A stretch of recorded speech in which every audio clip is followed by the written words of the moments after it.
Hi, today I want to talk about selling yourself even if you're not a salesperson. I met a candidate recently, and after I interviewed him, I realized he was far better than what his resume said. And when I asked him about that, he said he didn't want to boast.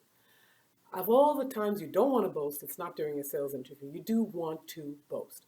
So it got me thinking about people that have associated a very bad word to selling.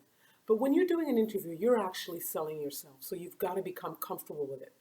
Here are a couple of tips to break it down so you don't feel like a cheesy salesman. So you've got to think about break it down into parts like what have you done that you went above and beyond what was asked of you at work? What do others say about you? Specifically, what does your boss say about you in that annual review? Go back and look at it. What do your colleagues say about you, about working with you? Those are impartial impressions. Those are some of the things you could talk about yourself, talk about in an interview.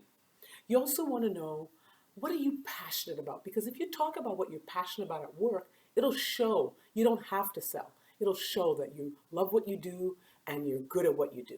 You have to talk about those things. Also, have you ever been singled out at work for doing something wonderful? Have you ever won a prize? Have you ever been employee of the month or anything like that? Those are all ways where you can talk about what you've done without feeling that you're overselling. Now, overselling, that's for another topic. But if you feel that you are too shy to talk about what you've done, break it down into small bite-sized pieces and write it down, because sometimes we tend to forget. And those things should come out during an interview. I hope these tips would help. My name is Dawn Williams. I'm at Serious Personnel. I can reach on LinkedIn and on Twitter. Happy selling.